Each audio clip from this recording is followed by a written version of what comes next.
Hi, 8th graders. Today we are going to learn how to write an equation in slope-intercept form using a table.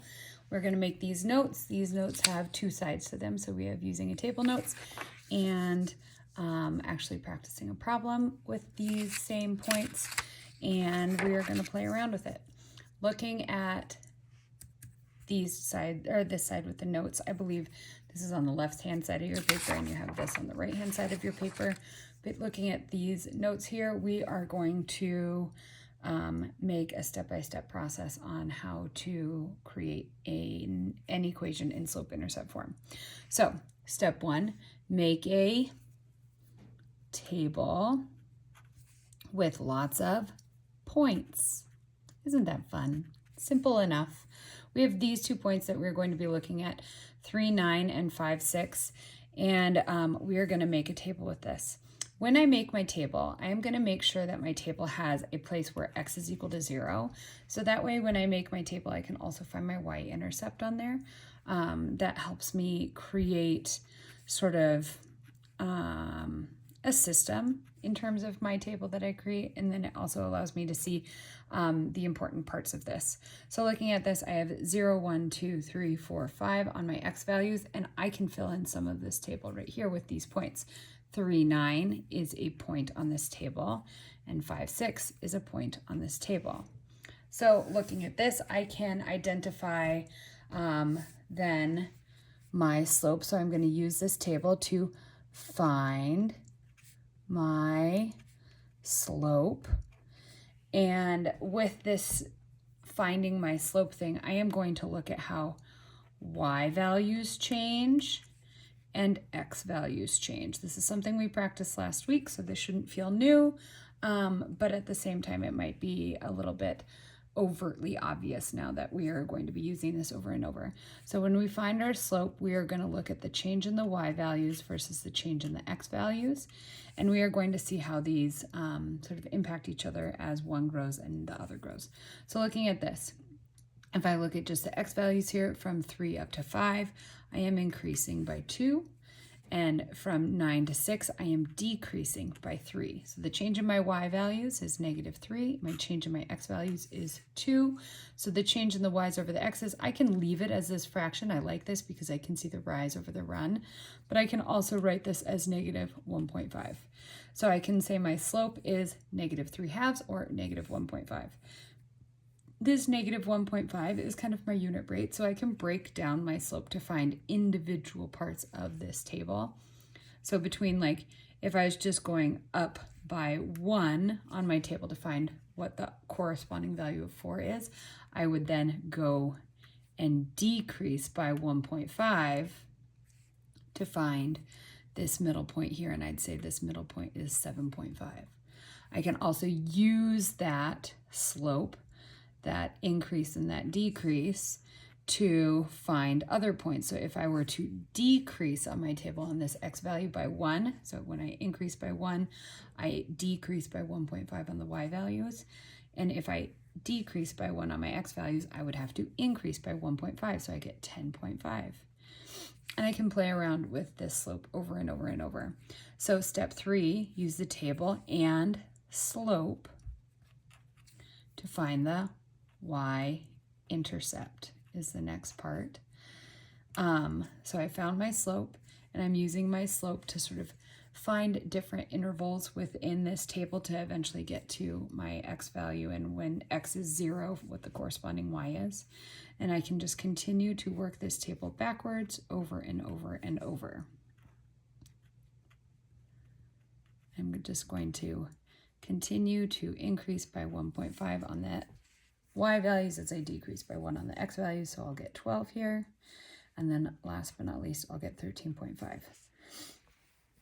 From here, step number 4, last step, write an equation with the slope and the y-intercept. And the y-intercept, so my slope right here, -1.5, and I was never overtly obvious about what my y-intercept was, but I did find it. My y-intercept is when the x value is 0, and it is 13.5. Our book does push you to deal with slopes and y-intercepts that aren't super pretty. So you might have fractional slopes where you get like -3/2. You might get y-intercepts that are decimals. You just kind of got to roll with it and just deal with that because we are 8th graders and we can do hard things. So just know that you might see some funky slopes and y-intercepts, but using a table and points, you can find your slope by looking at the change in y's over change in x's, and then use that also to find your y-intercept. This is very much something that you should be able to do in 8th grade. This is very much something that we will be practicing often. So now I'm going to flip this over and we are going to do this problem together so we can see yet again another practice problem in this same concept. So just like before when I made my table, I am going to make sure it has an x is equal to 0, and I am going to make sure these 2 points are in there as well. So I have 0, 1, 2, 3, 4, 5, 6, 7, 8, 9, 10 for my x values. We have some corresponding y value points for these, so 10, 30 right there. 5, 17.5, I can put that in here. Now what's nice about this table is I can look at just the change in the x values and the change in the y values for the 2 points that we have to find my slope. And if I look at just this change in the y values and the change in the x values, I will find that if I were to also work it backwards, I don't have to find all of these intermediate points if I don't want to. I can just use this to skip back and find 0, and I don't have to find all the in-betweens, which is going to save me a ton of time and is going to be very nice. So looking at this, my change in my y values, how do I go from 17.5 to 30? Well, I would put that in a calculator, right? 30 divided minus 17.5, that gets me 12.5. As well, my change in my x values from 5 to 10, I have increased by 5. Okay, so I have these two values that we have here for the change in the y values over the change in the x values to find my slope. I have 12.5 over 5. Okay, so looking at this 12.5 over 5, this is a really awkward fraction. If you have a decimal within a fraction, you really should do a little bit more work to get that simplified. 12.5 divided by 5, what is that? 2.5. If I were to put that in a calculator, if I wanted to, I could also like increase it to 25 over 10 and then go to 2.5 to see that decimal. But 25 over 10 is kind of a nice way to see it as well.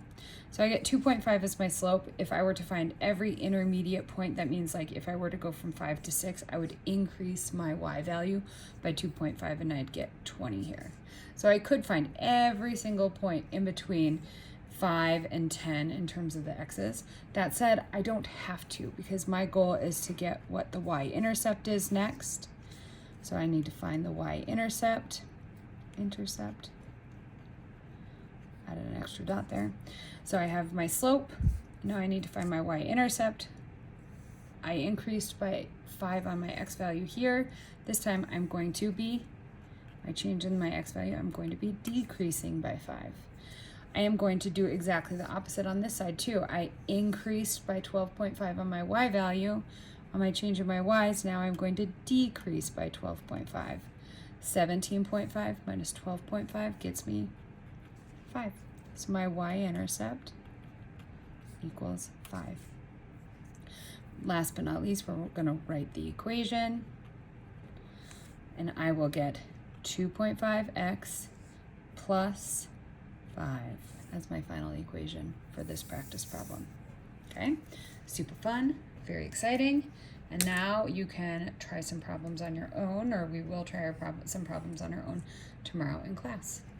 Please stick this page in your notebook so that way you can use it for future reference. And yeah, go on to video number 2 where we write an equation using the slope formula. Thank you. Bye.